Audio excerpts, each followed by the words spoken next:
Assalamualaikum warahmatullahi wabarakatuh. Selamat pagi anak-anak kelas 6.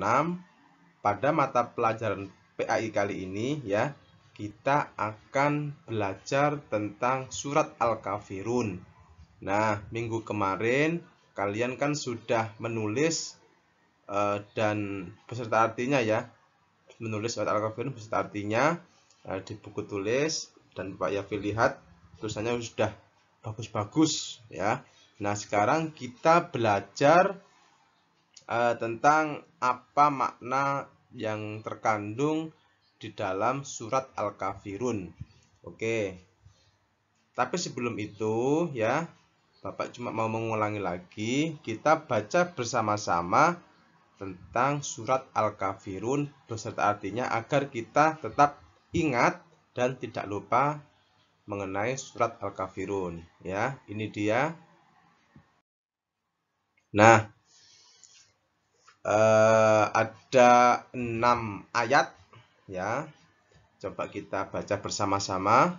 Bismillahirrahmanirrahim. Qul ya ayyuhal kafirun la a'budu ma ta'budun wala antum 'abiduna ma a'bud wala ana 'abidum ma 'abadtum wala antum 'abiduna ma a'bud lakum dinukum waliyadin. Nah, ini ayat yang pertama artinya katakanlah Muhammad, hai orang-orang kafir, aku tidak akan menyembah apa yang kamu sembah, dan kamu bukan penyembah Tuhan yang aku sembah. Ilah ini Tuhan ya, Tuhan yang aku sembah. Dan aku tidak pernah menjadi penyembah apa yang kamu sembah, dan kamu tidak pernah pula menjadi penyembah Tuhan yang aku sembah. Untukmulah agamamu dan untukkulah agamaku ya. Itu dia surat Al-Kafirun yang terdiri dari 6 ayat. Sudah kita baca bersama-sama beserta dengan artinya. Oke, lanjut. Kita ke kandungan makna surat Al-Kafirun. Nah, ini dia intisari atau kandungan surat Al-Kafirun. Yang pertama, kita harus rajin beribadah kepada Allah. Seperti apa yang terkandung di maknanya tadi, artinya tadi, saya atau kami seorang muslim tidak akan menyembah apa yang disembah oleh agama lain, tetapi kita hanya menyembah kepada Allah Subhanahu wa Ta'ala. Nah, maka dari itu dengan kita menyembah hanya kepada Allah, maka kita harus rajin meningkatkan ibadah kita kepada Allah.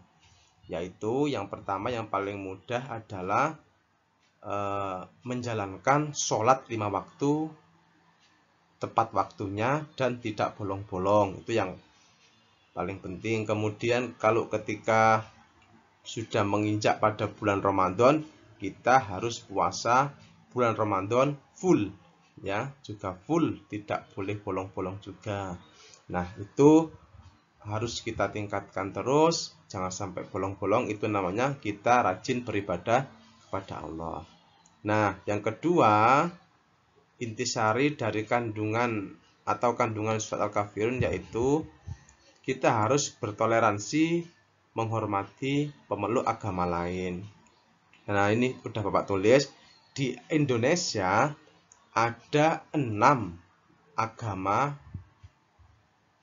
yang antara lainnya yaitu yang pertama Islam, yang kedua Kristen Protestan, yang ketiga Kristen Katolik, kemudian yang keempat Hindu, yang kelima Buddha, dan yang keenam Konghucu. Nah, kita harus bertoleransi, menghormati pemeluk agama lain. jika kalian mempunyai teman atau tetangga yang berbeda agama dengan kalian, maka kalian wajib menghormatinya. Maksudnya gimana menghormati? Ketika kalian bertemu, ya saling menyapa. Kalau yang tetangga kalian lebih tua, ya dihormati. Kalau lewat di depannya ya menunduk dan yang lain-lain lah. Nah, itu intinya kalian menghormati pemeluk agama lain. Jangan kalau misalkan kalian Islam, kemudian ada tetangga atau teman kalian yang Konghucu misalkan, terus kalian tidak mau menghormatinya, tidak mau menyapa, mengucilkan, tidak mau bermain dengannya, terus tidak mau belajar bersama. Nah, itu namanya bukan bertoleransi menghormati pemeluk agama lain. Nah, itu tidak dianjurkan oleh agama Islam. Karena di dalam surat Al-Kafirun, yaitu di ayat yang terakhir ada lakum dinukum waliyadin. Bagiku agamaku dan bagimu agamamu. Yang terpenting tetap jaga silaturahmi, tetap bermain bersama, tetap belajar bersama. Kalau ketika teman kalian yang Kristen ke gereja, ya biarkanlah mereka ke gereja, jangan sampai kita menghalang-halanginya.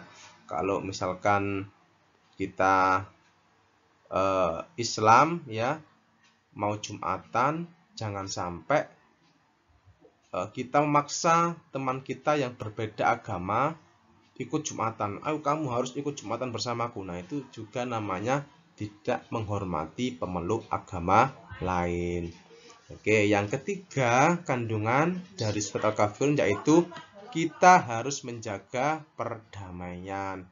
Nah, dengan bertoleransi menghormati pemeluk agama lain, otomatis kita sudah menjaga perdamaian. Karena apa? Karena kita tidak memusuhi atau tidak menjelek-jelekkan pada agama lain.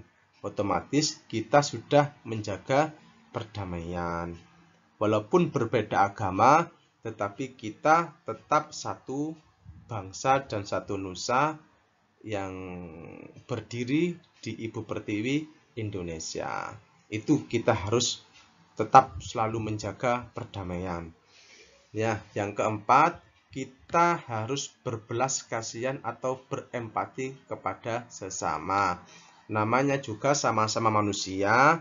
Ketika ada teman kita yang berbeda agama kesusahan atau lagi bersedih, kita wajib untuk berbelas kasihan. Misalkan teman kita yang Hindu tidak mempunyai uang jajan. Nah, kalian memiliki uang jajan yang lebih. Tidak ada salahnya kalian meminjamkan uang kalian untuk mereka untuk beli jajan, ya. Itu tidak apa-apa. Namanya kalian berbelas kasihan atau berempati kepada sesama manusia. Nah, itu dia anak-anak kandungan atau intisari dari surat Al-Kafirun. Diingat-ingat ya, ada 4 yang sudah Bapak terangkan tadi.